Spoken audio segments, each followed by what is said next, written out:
now, and I'm going to share a screen. I'm going to talk to it from there. So I'm going to share. Okay, so we're going to talk about independent schools, a better chance, and basically discussing education. And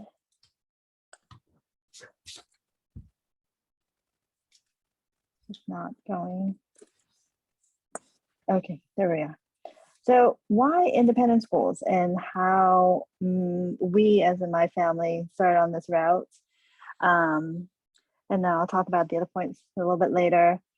So I started because a Girl Scout mom told us about this organization called A Better Chance to try to get into independent school. And I was like, and independent schools are independent of finances. So they don't get money from the city or state or anything like that. So they could be also parochial schools, they could be religious, they could be different cultures, I suppose, too. But they have their own funding by tuition or grants or whatever, donors.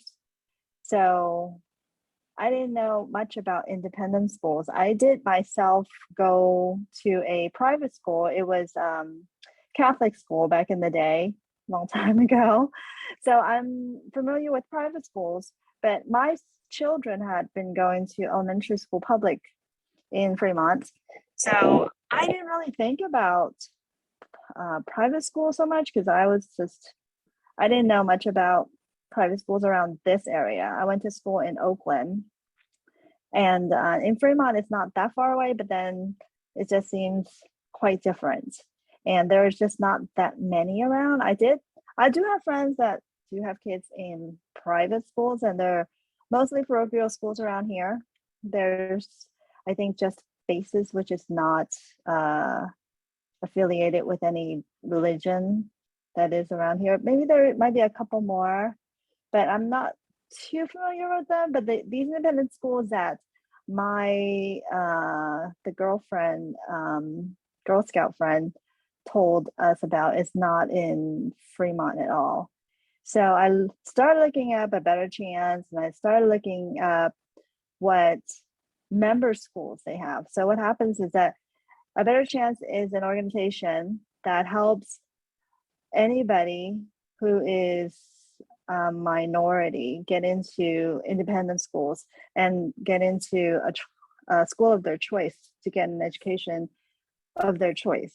So they help you not by writing your application or anything like that, but they streamline your applications to various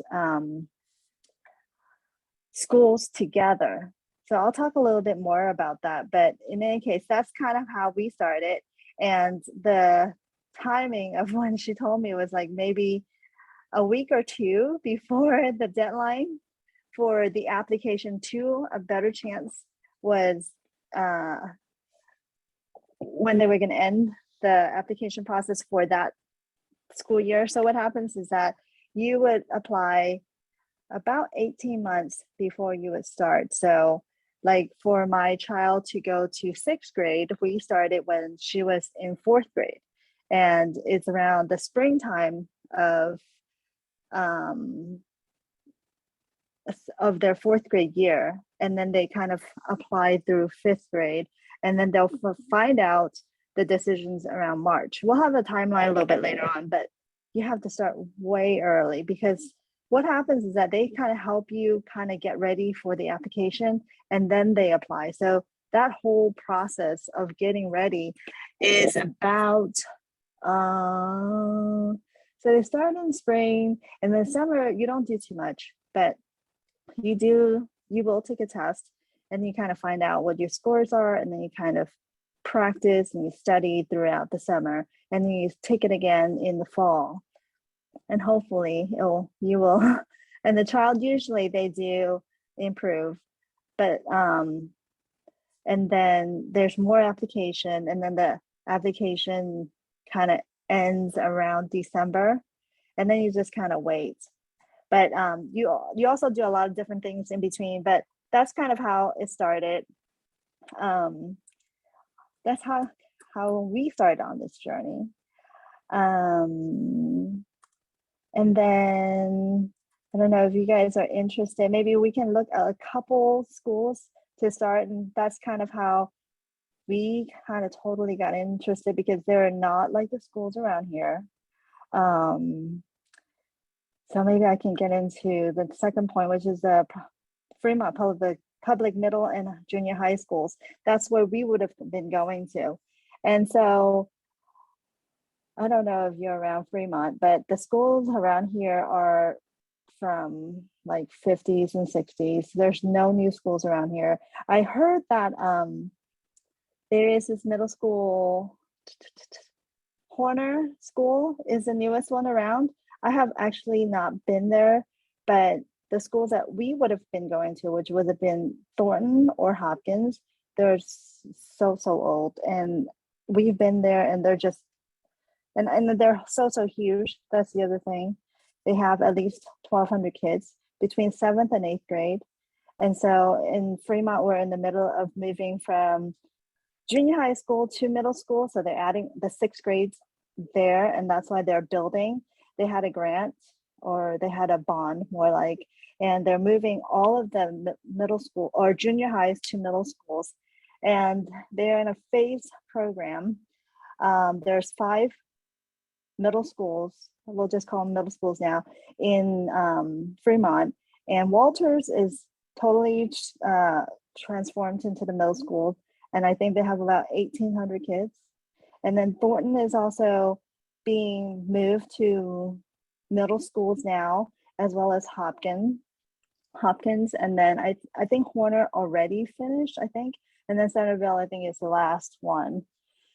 And when they're building, they're not doing anything to upgrade the existing school. They're just building like a new building onto the campus. They're not resurrecting the existing schools. And they're so one of the concerns I have was about, like, it's really stupid, but it's about bathrooms. But there is a known shortage of bathrooms in the Fremont middle schools, but then it doesn't seem like it's a concern for everybody or anybody, or they haven't done anything. So that's certainly a concern of mine. I actually had a Zoom meeting with some parents of middle schools from, I think, 4 of the 5 schools. And then we had like a discussion about like how sports are and how the classes are and what they think. And a couple of the girls were saying that they actually don't go to the bathroom at all day, because for whatever reason they could be just packed and they don't want to wait and they don't have a chance to go. And the parents were there, and they seemed a little shocked, but they didn't say anything about it. So that's just kind of how it is. And so I did that after we started on this whole journey of applying. But in any case, the choices in Fremont are just not that great. You kind of you go to this, if you were living here, you are assigned to a school, and that's kind of how you go. There are some different ways where you could go to different schools. Like when we were my younger one is still in the public school. We're in a Mandarin immersion program. So there is Mandarin immersion program in the middle school. So we can go to that school, or we drop out of that program and go to our home middle school. So we kind of have the 2 choices there. But otherwise, those are the schools that you go to, and that's it. So I kind of wanted to open our choices.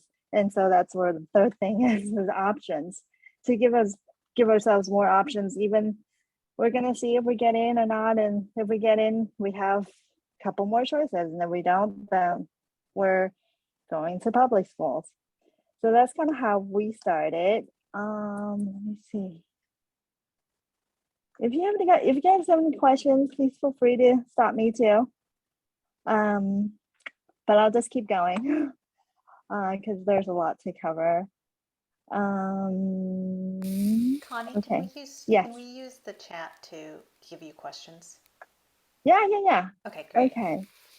Yes, we will look into a better chance. So let's go. Maybe we can look at it right now. So I'm gonna stop the share now, and then we'll go to, let me start, open it up.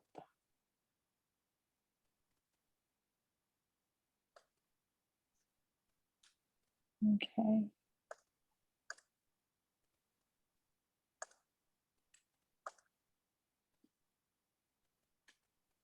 Okay, so the URL is abetterchance.org.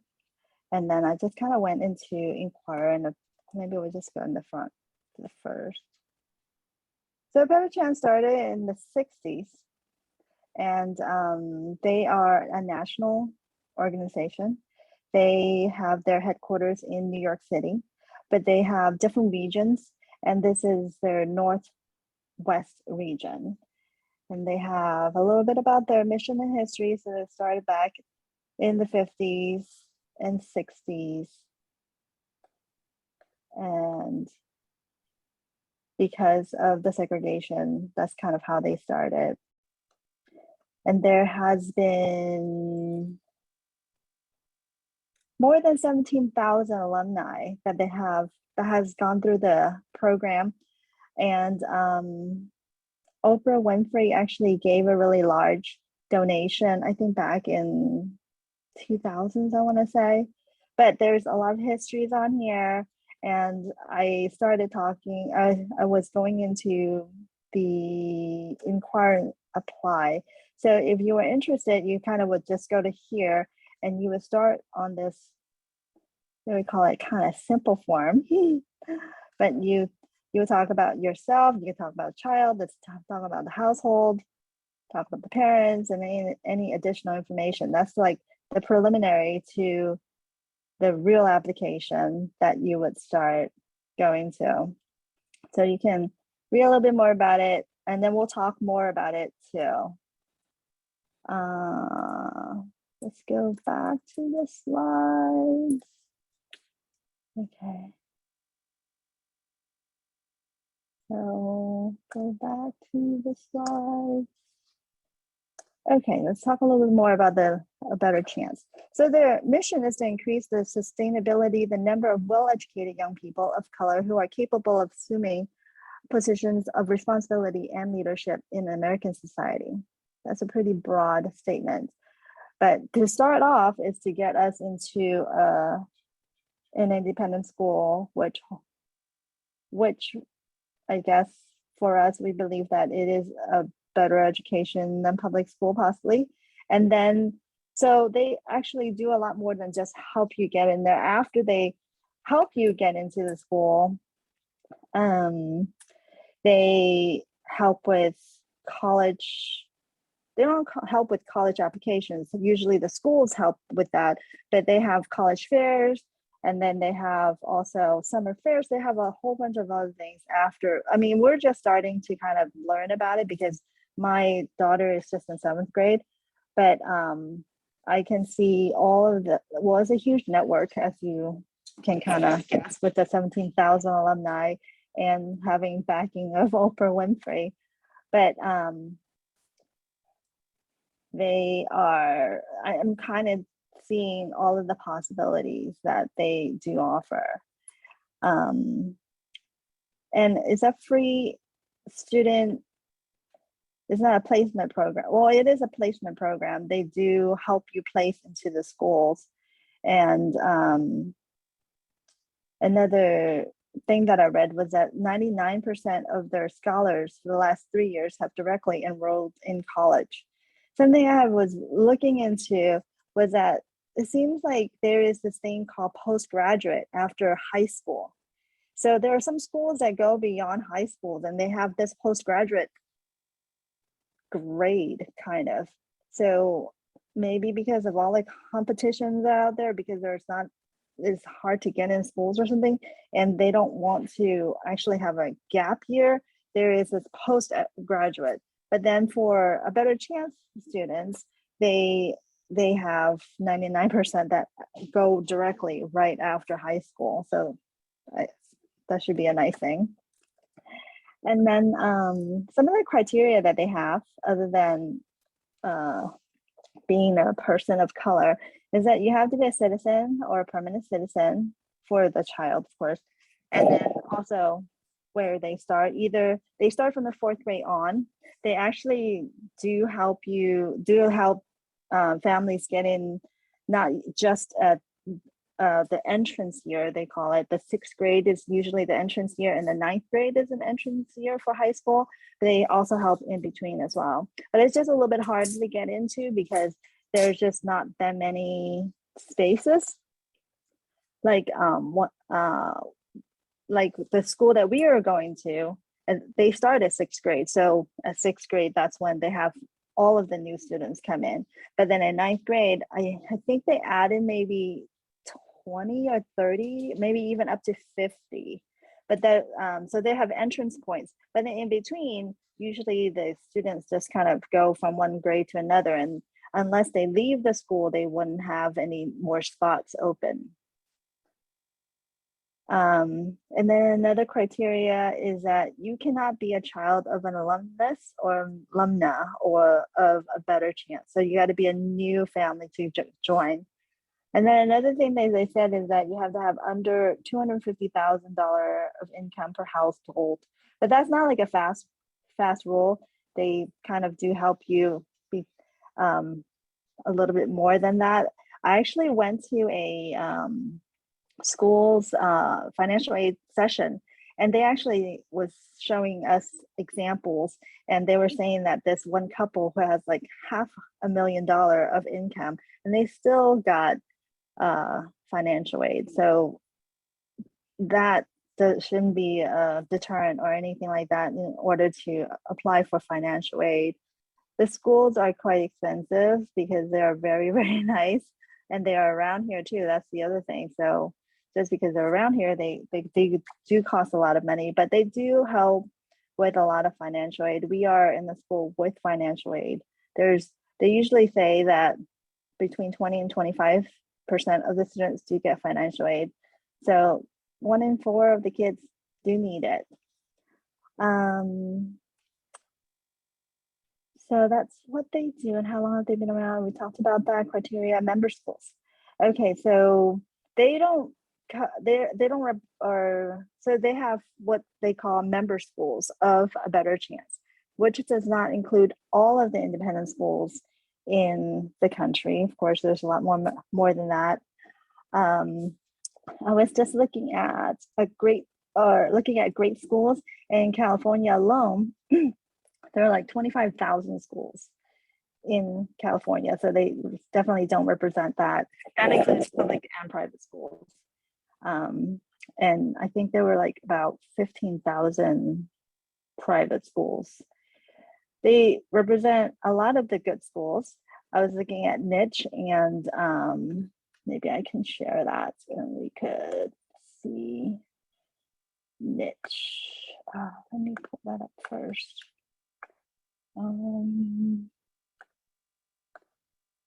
So niche is a website that talks about schools as well as great schools.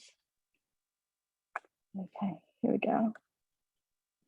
Here's niche, and I was just looking at 2022 best schools in California. So number 1 best high school is College Preparatory in Oakland. That used to be a member school. I think they still are. I wasn't looking at high school yet, so I'm not really sure. New Ava, definitely they're a member school. This is in LA, so I'm not sure if they're there or not. This is Santa Rosa, I'm not sure if they're not there or not. Stanford Online High School, I don't believe that is a member school. Casleda is not a member school. Crystal Springs is a member school. I'm not sure what area that is. And this is in San Diego. Polytech is in Pasadena. I'm not sure. Kate School is actually member school is on Thatcher.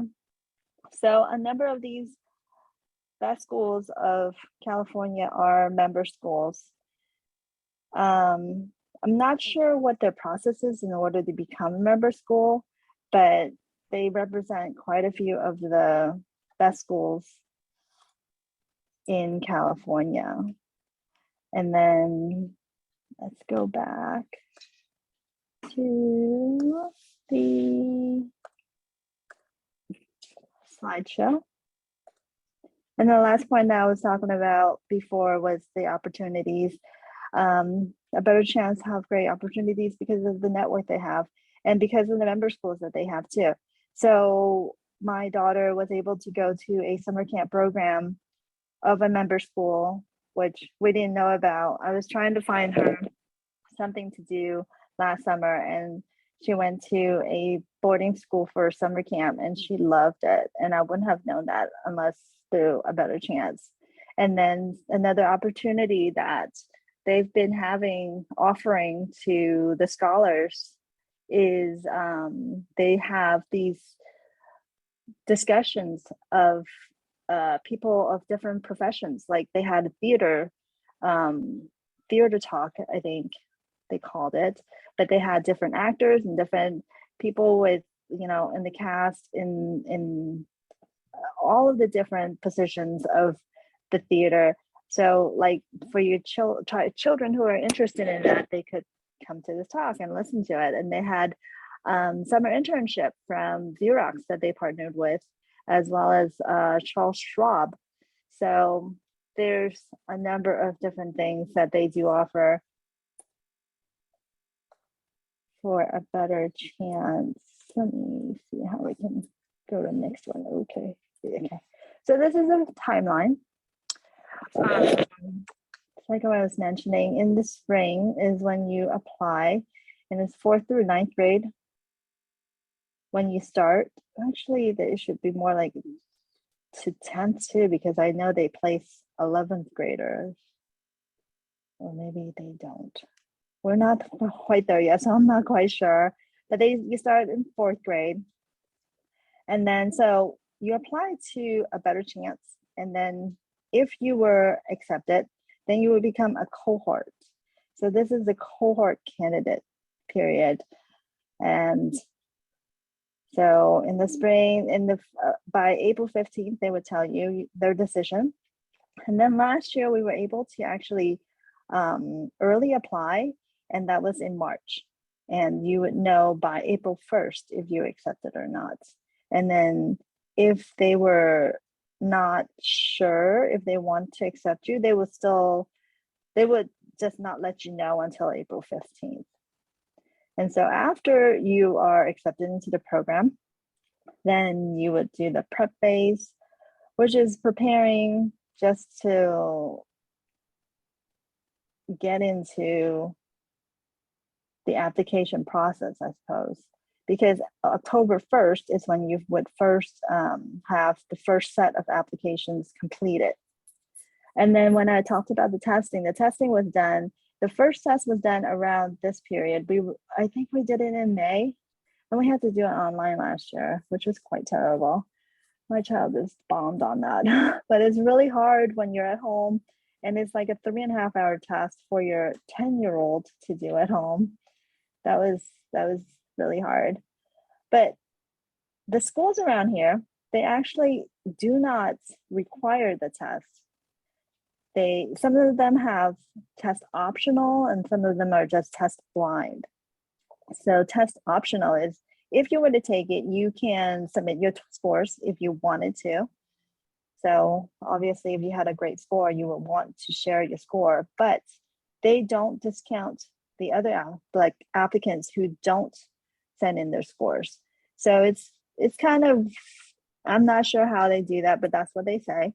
And most of the schools are not doing that. Most of the schools are doing test blind. They're just omitting that altogether, and they're looking at your extracurricular activities, your report cards, recommendations, and also they have interviews.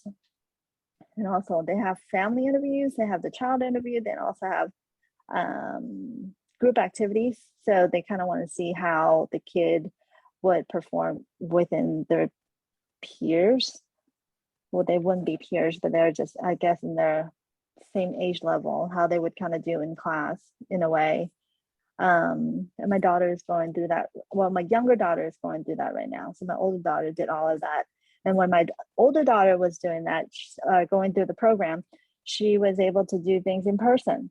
And one of the other things that she was able to do was do a shadow day.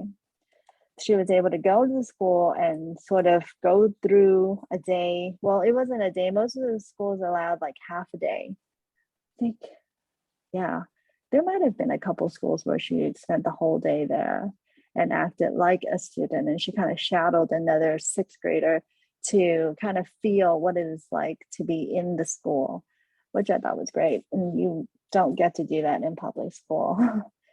But you will need to, because once you're in public school, you just got to go to that school. There's just no choice around it. But in the case of a private school, you can do that. They are not doing that right now for COVID reasons.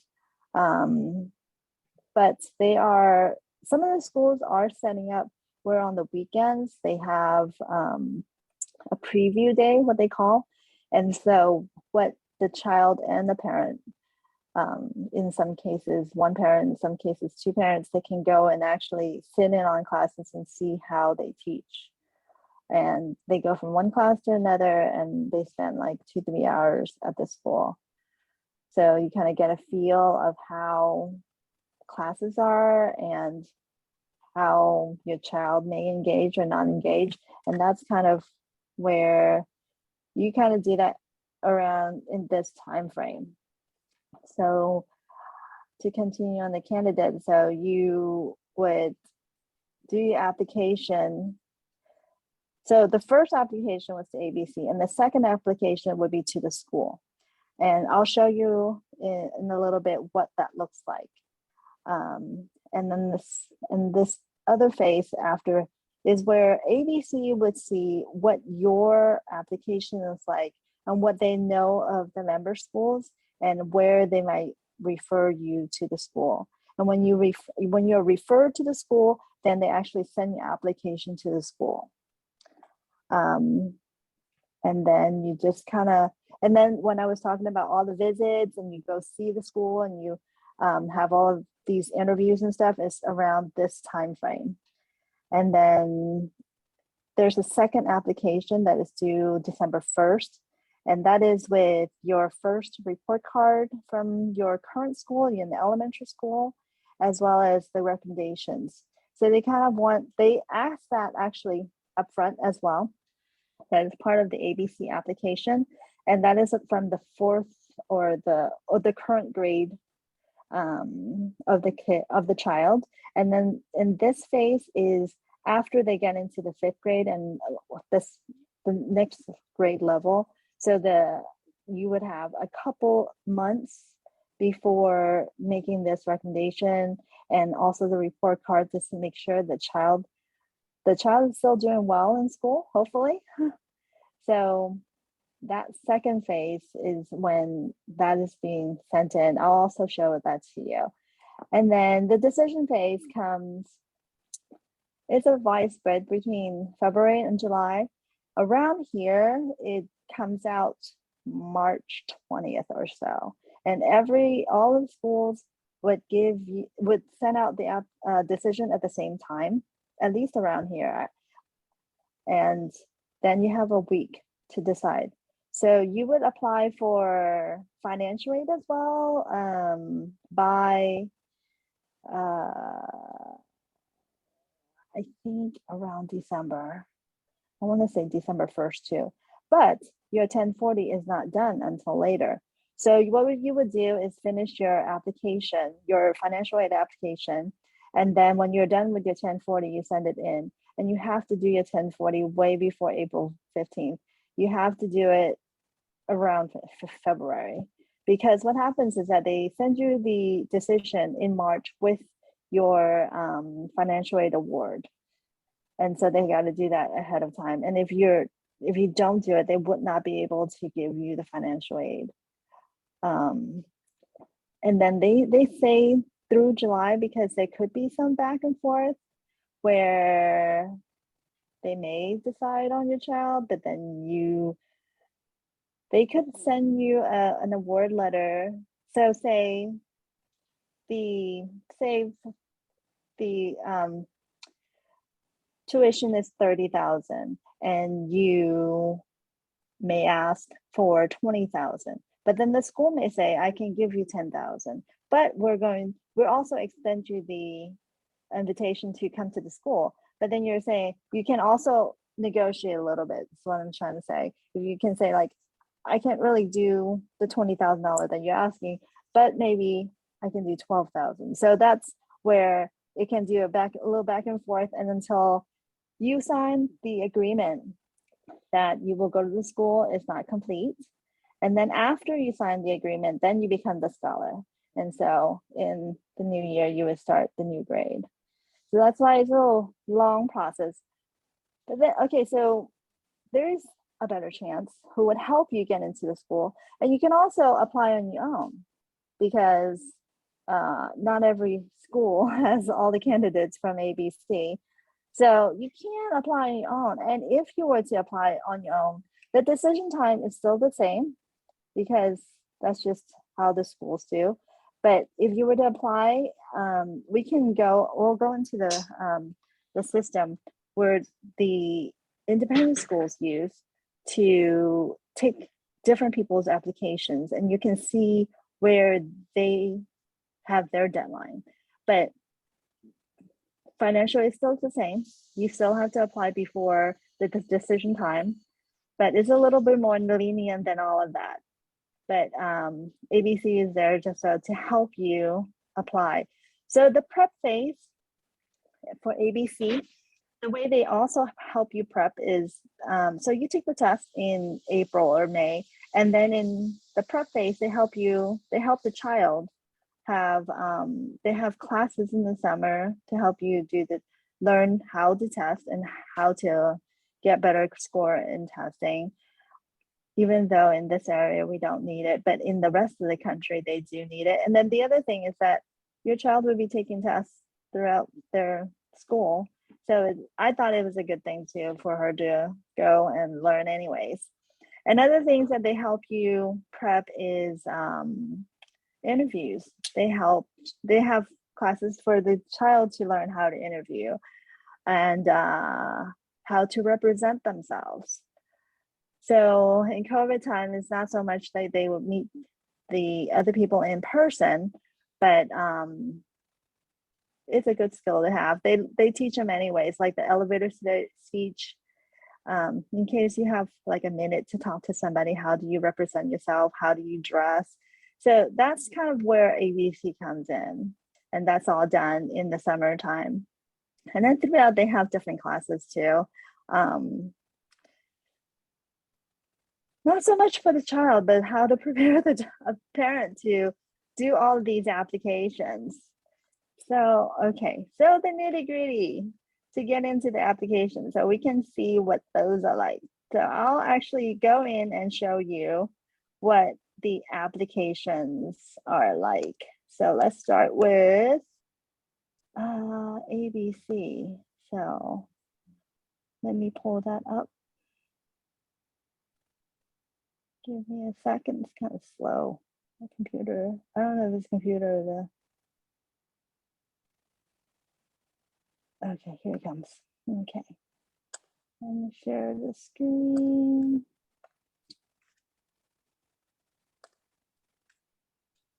So first, that was the second part of the application. So the first application that's due on October 1st after the ABC. So I'm not able to pull the first ABC application anymore because it's once you submit.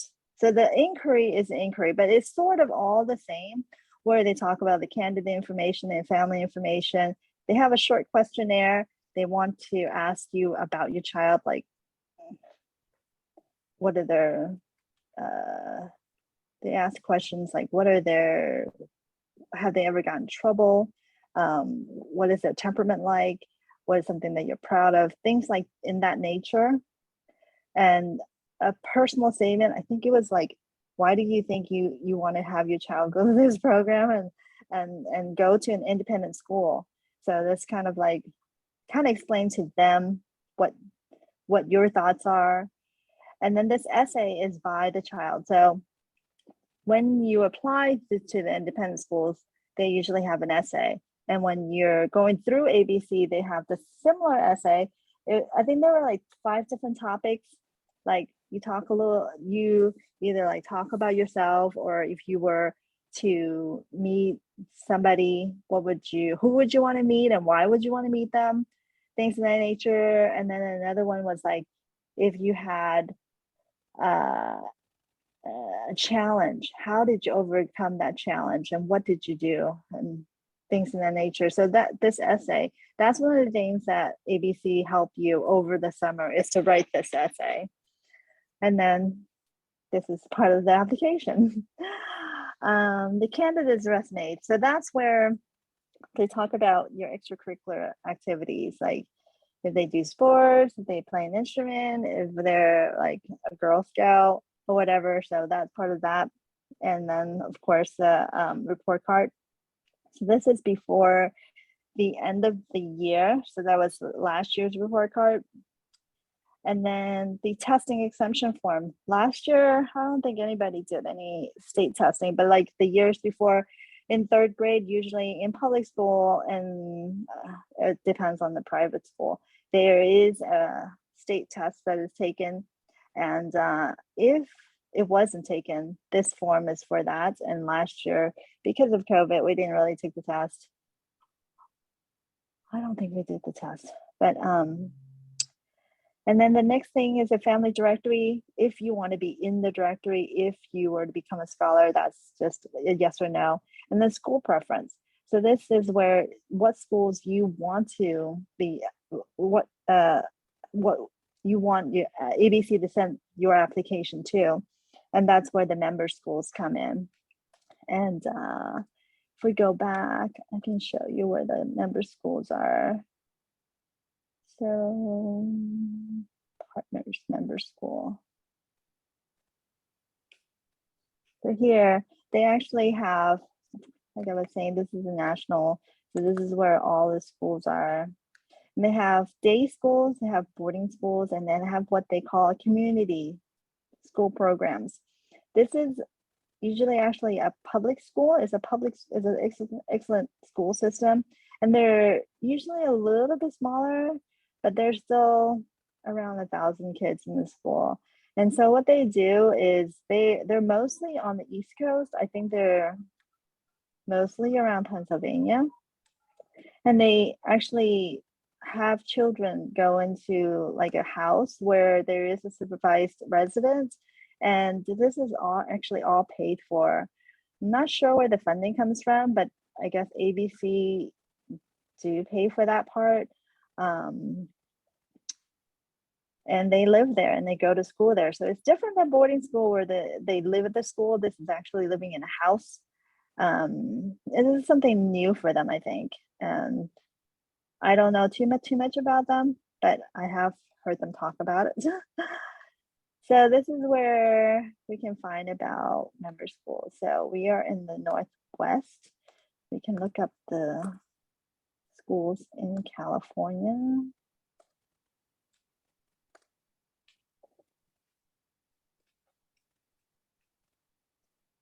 And so there are 26 schools in California. Athenian is a school in Danville. This is a San Francisco school. Bentley is in Oakland. Black Pine is in Berkeley. Branson is in Ross, California, which is like Northern California, or actually not Northern California. It's past Marin, I want to say. We actually went to Branson School for a visit. So before, when we were in person, ABC would have meetings at various schools, and when we have these meetings, we can kind of see the school too. So that was kind of nice. But then when you are actually applying to the school, you would actually go to the site called Robina, where, oh, can't see. Let me make this smaller so I can see where I'm going. So Robina is the portal that I was talking about, where the schools use to have people apply through there. So for my daughter, we are applying to Headroy's, we're applying to Crystal Springs, Catholic, Menlo. So these are all the schools that we're applying to. So I'm gonna just open one up. And these are, so after we pay to apply, these are all of the steps that one would go through if they were not going through ABC in order to apply. So there is a form, there's a parent form, there's a student form, there's a writing sample. So because we don't have in-person meeting and the testing, there's this Zoom writing sample that the schools are requiring around this area. And in the peninsula, there's, I think, 5 or 6 different schools where they combine to be one writing sample. And so like my child, she's like registered to go to this proctored writing session where I'm not sure how many kids are there, but in any case, they give you a prompt and then they have, I think, 20 to 25 minutes and they just write.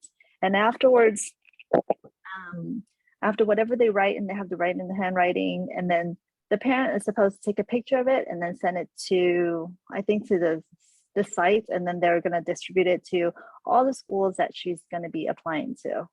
And this school, Headways, is in Oakland, so I'm not sure what they would do. We haven't looked into that part yet. But so I just kind of want to show that these are all the different steps that they would require each person to do. And if you were going through ABC, they would only have you do a portion of it. So like the statement forms, they would already have gotten that information. And then the recommendations, they would have already gotten that. Transcript, they would have already gotten that. But so like I was saying, if you don't have to go through ABC, but if you don't go through ABC, those are all different steps that you would have to do. And that's going to be similar to every single school that you want to apply to. And but then like the thing is that if you don't want to apply to 4 different schools, then you may not have to do that. But then if you're going to do 2, then you're going to have to do it twice. But then, like I was saying, not all the schools are member schools. Like Castellia is not a member school. So we would have to do all of the different steps that they have requirements for. But once you do it once, it's all similar. So there's Robina, and then what was the other thing that I wanted to talk about? So show the, oh, let's go back to, so that's the first, October 1st, and then the second, December 1st is the recommendations that I talked about and the report card. It's not so much that you have to do, but you have to make sure that other people do, which is like the principal recommendation, English recommendation, math and recommendation. I also still have to request for the report card, and also they say a writing sample is optional, but they already have the first writing sample, so they have at least one. So that's the supplementals. I'll show the Robina, and then the financial aid. So if you were to think that you need to have financial aid, there are 20 different steps to the application. It is kind of heavy, but, and then you have to show your income, you have to show your debts, you have to show your family expenses and monthly income expenses, kind of what goes in, what goes out. And then in all of this, there is somewhere where it says what you think you can state, what you think you can pay for school for the year. And to let you know, ABC says that you never want to say you don't want to pay for anything. I mean, there are kids that do get full ride, but most schools want you to have some ownership of your child's education expenses. So they always say, don't say zero, but you just put in what you think you can pay. And I can tell you that we put in what we think we can pay. And my daughter, my first daughter, she was accepted to 3 schools. The school that she applied to, they met us at what we think we can pay. And then the second school, it was $1,000 more than what we think we can pay. And then the third school was about, I think they wanted us to pay maybe $4,000 more than what we thought we could pay. And so that's where the negotiation comes in. And with the third school, it was around the COVID time. So we got our decisions on March 20th. And that was the week when they shut down.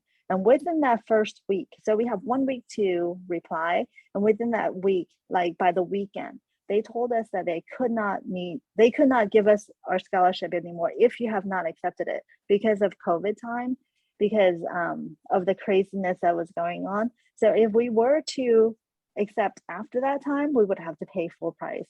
And so that school was out for us and we weren't going to go there because we cannot afford it. That school was around $50,000 a year and we didn't go there. So we were down to just 2 schools.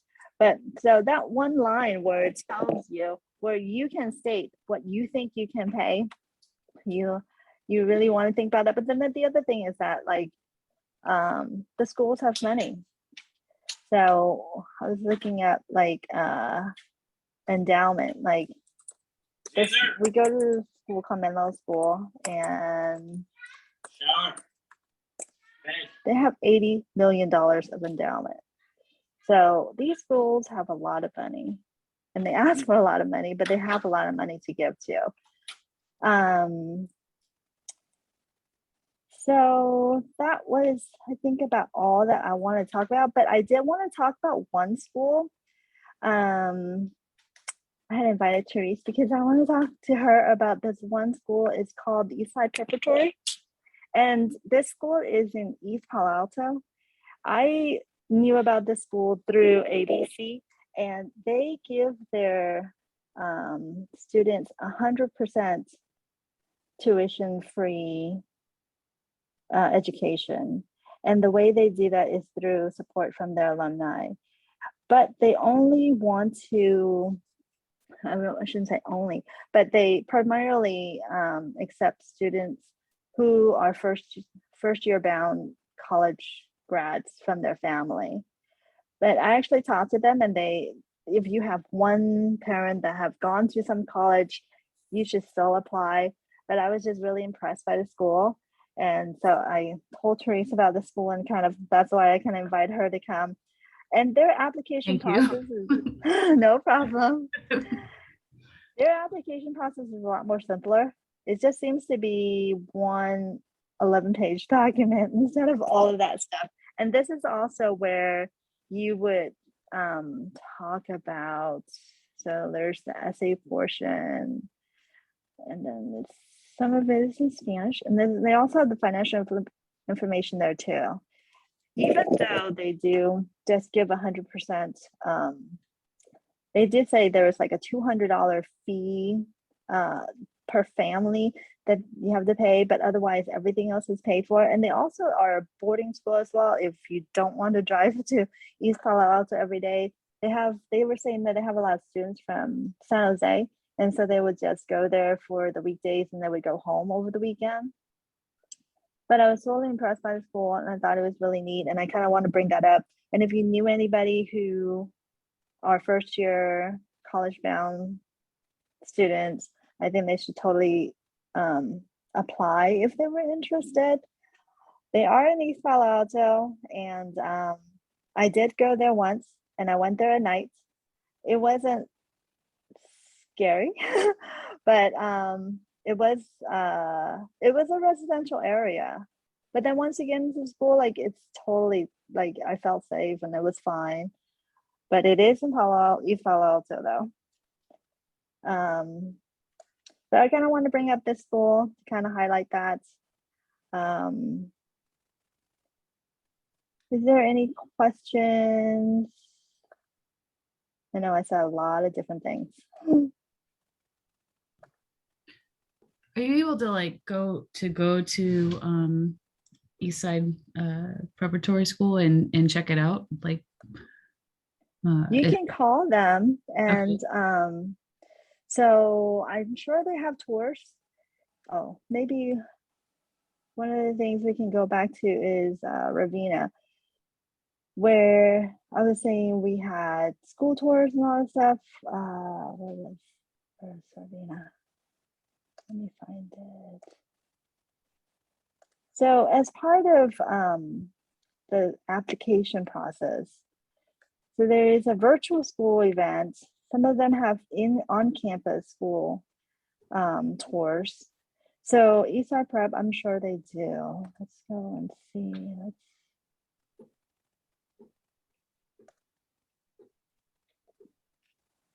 So I went there for an ABC program, and then I didn't get a tour per se, but I saw some of it. For the video tour, I talked to the office manager a couple of times to ask for more information. They were totally very nice. I wonder if they didn't have a tour, it's because of COVID, but there's definitely video tours of all of these schools online. But you're welcome to call them and see if we can do an actual tour. Cool, thank you. Because of, no problem. Yeah, because of COVID, some schools are doing in person, some schools are just doing virtual. But eventually, if your kid were to go there, they would go to the school. So like for our school, Menlo, they've been having every week testing, and they say that 100% of their faculty is vaccinated, and then I think 98% of those eligible to get COVID vaccine, they are vaccinated. And they've had outbreaks, or not outbreaks, I shouldn't say outbreaks. There were some cases, positive cases. Nobody has been hospitalized, they said, but some people have been sick, but then they've gotten well, and what school has been going on. Well, so last year for my older child, they started going back to school in November. They tried sort of like a tryout. It was like they divided the school in 4, and each quadrant of the school got to go to school for 1 week, and we did testing I think like twice before. We tested the week during, and then we were getting tested. She was getting tested every week, and then in after Thanksgiving, I think they went to school. They divided school in 2, and then half the school would go to school 1 week, and then the other half would go to school the next week. So I think they went to school twice, 2 weeks in December, and then after January, I think they did the same until spring break. And then they felt like it was pretty stable. And then after spring break, they went to school full time. And then they had testing every week. And then they continue that in the spring, this school year as well. Okay, I'm going back to this chat. I'm sorry, I missed some of the questions. Can talk about the Bay Area schools that I know of. So I can tell you the member schools we can go back and look at the member schools here. And the school that we go to, so we go to Menlo School, and that's in Atherton.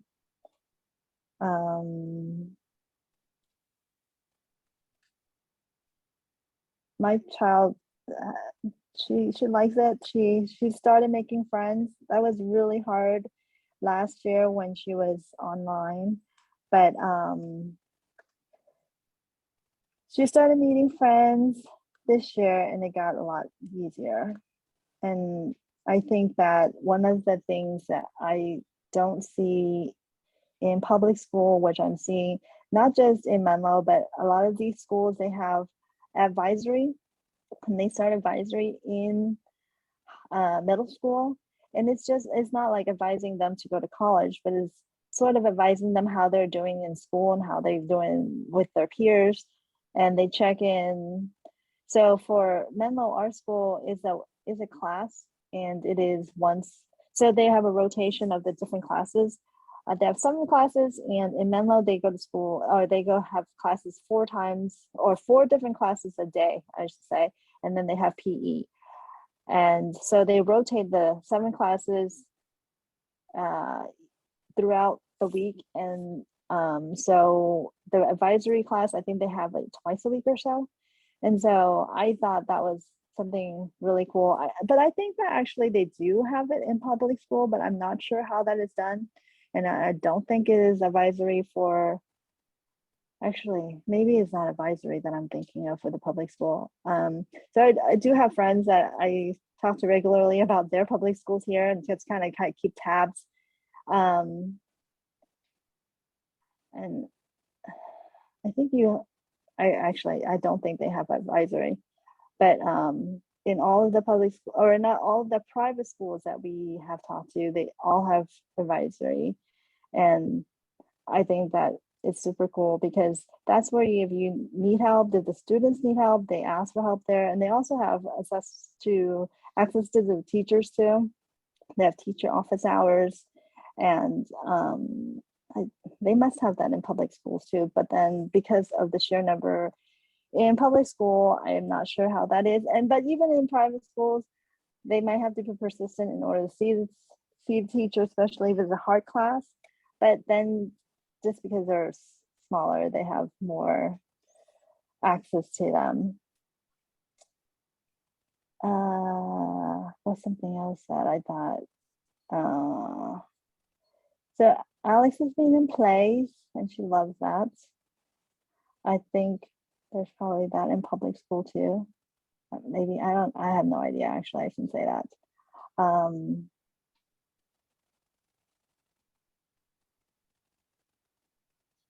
Let's go to the next question. How many hours per week did you spend doing each of these stages? So the applications, I would say it took maybe 2 hours or so. And then after that, with the school visits and the school planning, for us, well, it depends on how many schools you're applying to too. So because of COVID, we're not doing as much as we did with my older child. We're not going to the school. So it's a little bit easier. For my second daughter, we have had like we have had some interviews, and we've had the online visits, but that can be done anytime. We've had some calls with the schools, and then also the activities with the school. We were doing maybe once or twice a week in October, and they're under an hour with the different schools. And then now it seems like we've done all of them. So we're just kind of waiting at this time. We do have a couple more visits coming up, but not too much. So it's not a lot, but it is a lot of juggling, I would say. And then the other question is, why did you choose ABC over other private education consultants? I did not know about the other private education consultants. I only know about ABC, and also I learned that there are other organizations other than ABC that do help people get into schools. And one of the schools that we went to, the Nueva School, which was in, I think, Hillsborough, they had invited, there was one meeting that I went to where they invited different organizations to kind of learn about their school. And I didn't talk to the other people because I was there to kind of learn about Nueva, but there were like at least 4 different other organizations other than ABC, and I was kind of shocked. But then I wasn't going to ask them about their organization at that point, because it was kind of weird for me to do so when I'm at Nueva learning about Nueva. So I really don't know too much about consultants until now. So ABC actually was, their platform was a little bit different when we started. When we started, they had regional they have employees that we actually met with. So like 2 years ago, when we actually went to the different schools that I mentioned, and we actually had meetings there, they actually had an ABC personnel person that actually talked to us. But now they reorganized during COVID, where it's now national. And so we've been having Zoom meetings, and I think most of the employees are in New York City. And so it was a little bit different. And so, like I was saying, they were reorg. The two people that worked at ABC, they were actually laid off. And so I think both of them are now education consultants. And I have kept in touch. And one of them actually did give a talk with the Fun Moms. So that was Erin. And then the other one, we met with her through another school's event. So she's a consultant. I don't think she was working for that school, but then she just used that platform school to talk about education and private education. And of course, if we wanted to reach out to her, we could. So we didn't exactly choose ABC over other private education consultants. We just didn't know of any other ones. Do you have any other questions? I don't want to hold you guys too much. And I'm sorry if I rambled on. I didn't talk through this before. I just kind of made notes. Let me make sure. I just want to hit on everything that I want to talk about. I think I did. Do you have any other questions? I'm more than happy to talk to you one-on-one too if you have questions or more about my school or my experience. But hopefully you kind of have an idea of when you may need to start and all of the things that you may need to do if you wanted to go through this route. And oh, Shivani, you have the hand up. Yeah, thank you, Connie. It was very helpful. I just wanted to know if your daughters, they were able to handle that the experience of applying with the schoolwork. How did they do it? Yeah. So through the applying, it was quite a bit. For my older one, I pulled her out of school. I didn't pull her out of school before, like for vacations or anything like that. But when we were applying, I would pull her out maybe once a week or so to visit the schools, to do the shadow visit, and then sometimes just for school visits because they wanted to do it during school day. And then like on the weekends, we would go to the schools to visit, to whatever they have open houses and stuff. She handled it. She wasn't sure what she was getting into because she didn't know about private schools, which was totally understandable. She's only gone to the one school since kindergarten.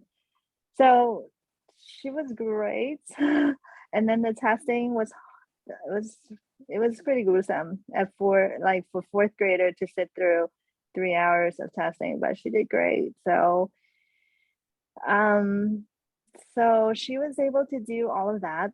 And then for the school part, so she was actually very smart since she was little. So she was a little bit ahead of the public schools. Like since first grade, she was a little bit bored in the English side, but because we went to the Mandarin immersion, she was learning something new.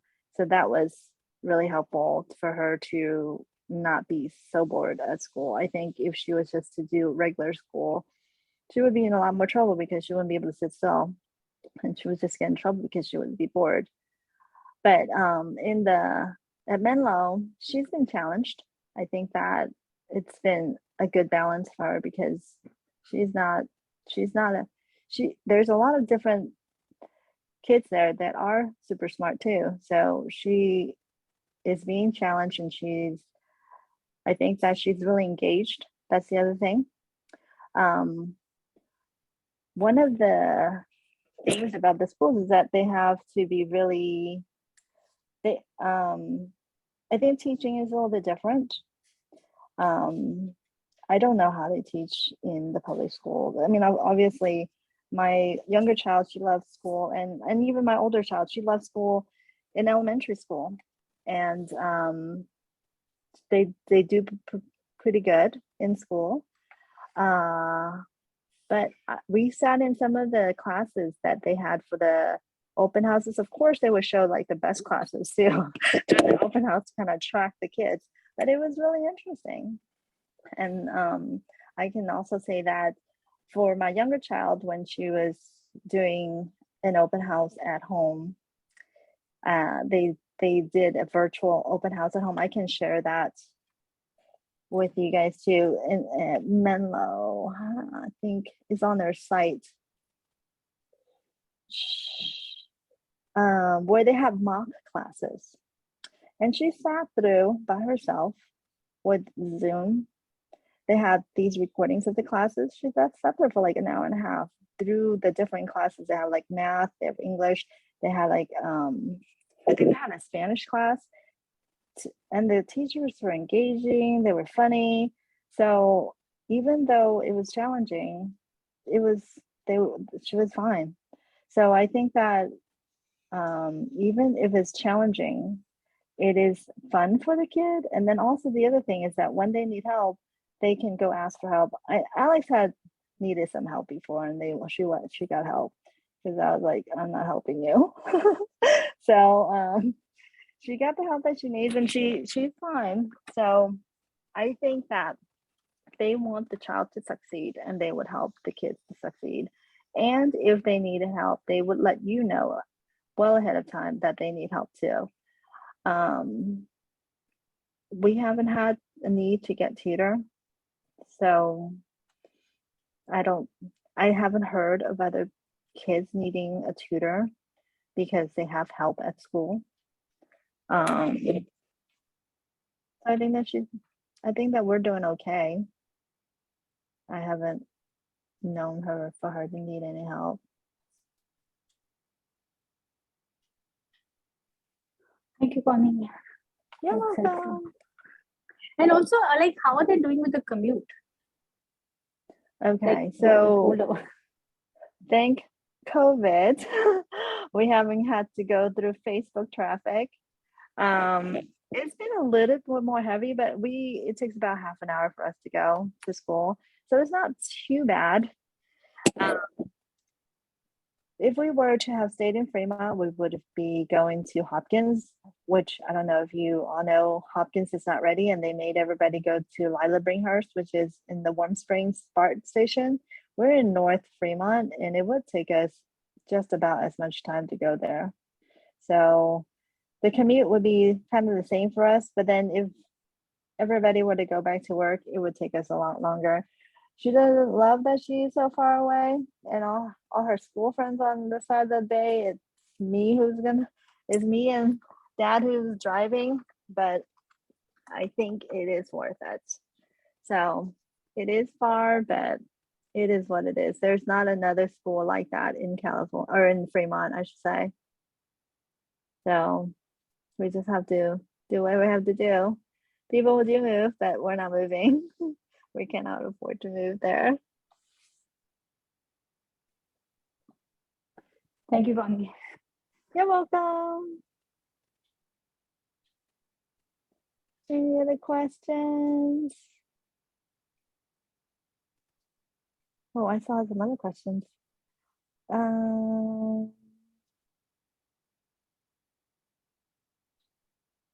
was a question about principals to write recommendations. Do you think there's a conflict of interest with some parents or some principals may want to keep their high achieving students? Well, they cannot keep their students in the same school past their school level. So like for our elementary school, there is a 6th grade. So, but they're eventually going to lose their student to 7th grade to another school. So I don't think there would be a conflict of interest. I hope they write good recommendations, but I do not have I cannot see the recommendation, so I can't really know what they actually say.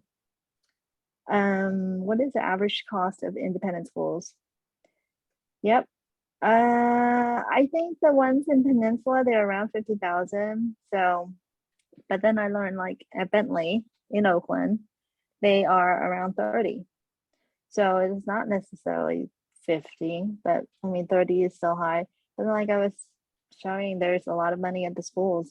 They give financial aid so that there could be a diversity in economic levels of the students. There are a lot of well-to-do students. I mean, we are able to see everybody's addresses because I don't know, the school just allows that. And many of them are living in Menlo Park, in Palo Alto, so they are well-to-do, but they have to put their kids somewhere too. So they do want different families to go to the school so that they could kind of have an even field. I mean, they do community service projects too, but I think being in the school and going to serve in a place is two different things. So having students of different economic level is what the schools want.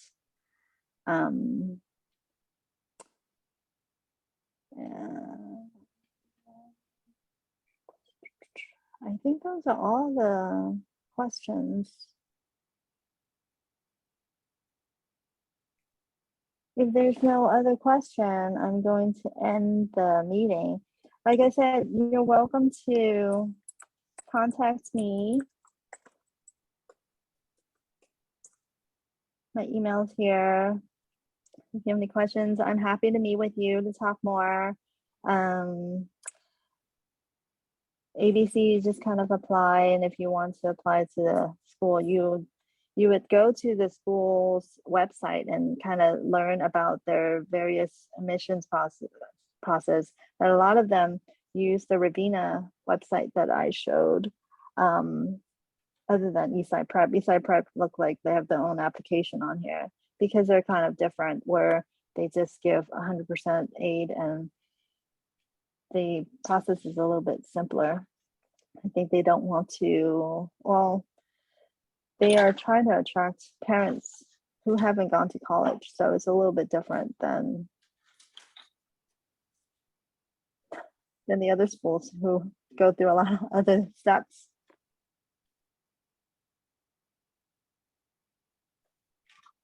Any other questions? No? Okay, well, thank you for attending this meeting, and Thank we'll you make so this much, available.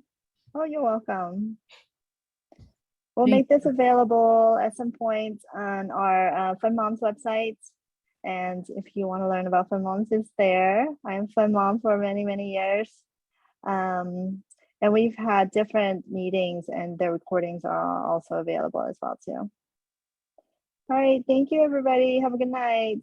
Thank you, Connie. All right, Thank good night. you. Good night. Bye-bye.